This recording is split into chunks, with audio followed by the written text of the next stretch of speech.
It starts with a phone call that never comes. An elderly woman checks her messages. Nothing. Her friends have moved away. Her siblings passed years ago. She never married. Her name isn't famous. Her story isn't tragic. It's just invisible. But what really happens to people like her?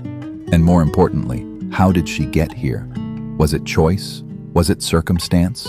Or was it something she never saw coming? Stay until the end, and you'll discover why some singles thrive in old age while others fade into silence, and the hidden turning points that determine which path they take.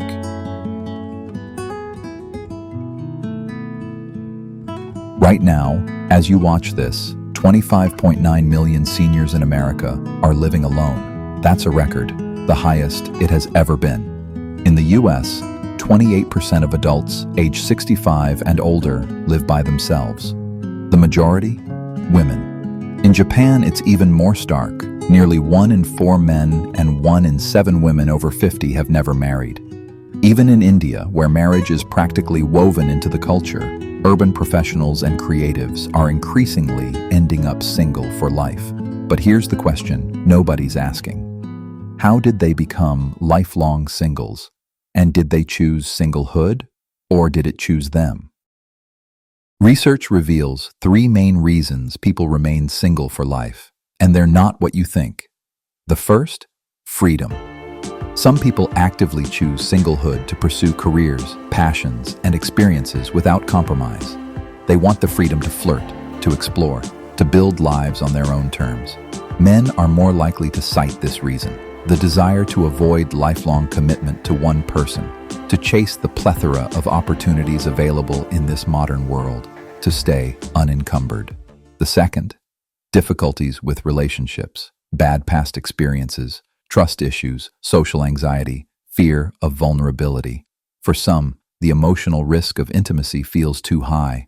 And the third, constraints, health problems, financial struggles, caring for aging parents. Sometimes life simply doesn't align with our romantic timeline. But here's what's fascinating and heartbreaking. Many people who remain single don't see it as a choice at all. They made decisions, refusing to settle, prioritizing other goals, but they don't frame it as choosing singlehood. They frame it as circumstance. But the next big question is, do they regret it? Being single at 25 does feel like freedom. Your 20s? They're electric. You're figuring out who you are. Dating is fun, low stakes. Everyone around you is single too. You have time. You have options. The future stretches endlessly ahead. Then you hit your 30s, and something shifts. Suddenly, you know yourself better. You know what you want. But your friends are coupling up, having kids. The natural meeting places of your 20s, college, parties, spontaneous adventures, disappear. Discouragement creeps in. You start wondering, am I too picky? Have I waited too long? That biological clock, it gets louder. By your 40s, the landscape transforms entirely. The dating pool shrinks to a shallow puddle. Many singles at this stage describe a different feeling. Not discouragement, but despair. They begin letting go of the dream of finding true love. Women report far less male attention than in their 20s. Men find themselves matching with single mothers rather than younger partners. The energy required to keep trying feels exhausting. But here's the paradox. While singles in their 40s may face more challenges finding partners, many also report unexpected benefits: financial stability, emotional maturity, freedom to travel extensively, time to pursue passions without guilt. Some of the happiest singles are in their 40s and 50s, having made peace with their path. So what determines who finds peace and who finds despair? Keep watching, because the answer will surprise you. Here's the uncomfortable truth. A 2024 study published in Psychological Science, one of the most comprehensive ever conducted, found that lifelong singles tend to report lower life satisfaction than those who've experienced romantic relationships. And the difference isn't just emotional, it's physical, it's measurable, it's dangerous. Loneliness increases your risk of dementia by 31%. That's similar to the impact of smoking. It raises your chances of heart disease by 29%. your risk of stroke by 32%. Lonely people aged 60 to 79 are 3 times more likely to develop dementia than their peers who don't feel isolated. But here's what keeps researchers up at night. In 2019, an elderly man was found dead in his London flat. He'd been there for 6 years. 6 years. No spouse, no children, no close friends. No one noticed. He was 63 when he died, and his story isn't as rare as you'd think. So do lifelong singles regret their choices? Research on older adults reveals something profound. When people in their 70s, 80s, and 90s look back on life, the most common regrets aren't about singlehood itself. They regret things they didn't do, trips not taken, challenges not attempted, dreams not pursued. They regret broken relationships, estrangements from family and friends that hardened over time. 40% of elderly people wish they'd spent more time with loved ones.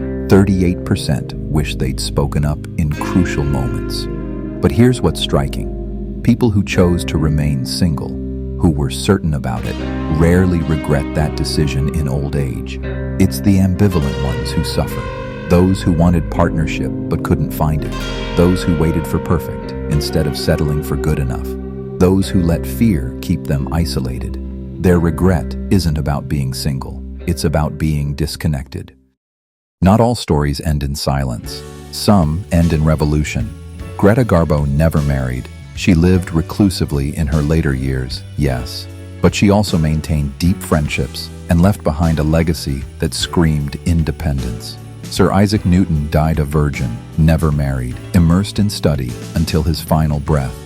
His solitude gave birth to scientific revolutions. Oprah Winfrey, unmarried, has built a life of extraordinary connection, philanthropy, and influence. Sushmita Sen adopted 2 daughters as a single woman in India, a move so bold it redefined motherhood. In the US, over 20% of adoptions are by single parents. They face legal hurdles and social stigma, but they also experience profound emotional rewards. Their children become companions, caregivers, legacy. It is a fact, though, that the burden of their aging, medical care, physical protection, emotional support, often falls entirely on the one adopted child, and not every child can bear that weight. The truth is, there's no single story. For many lifelong singles, friendship becomes the lifeline. They build families of choice, networks that offer support and love.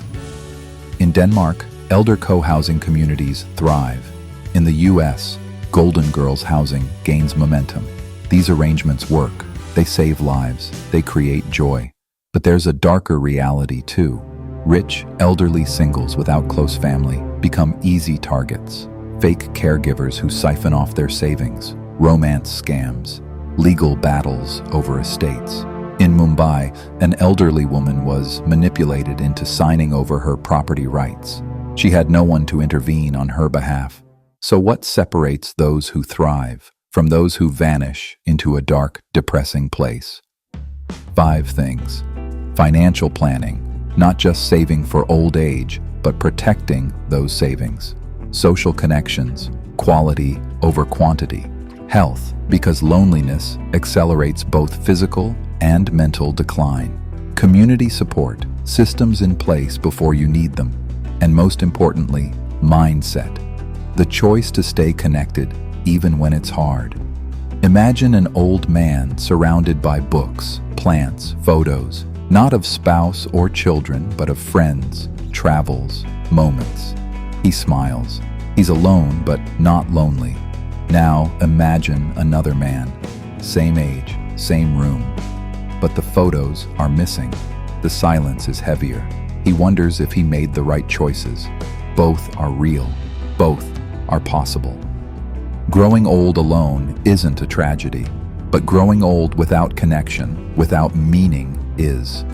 Whether you're single or married, here's what matters most.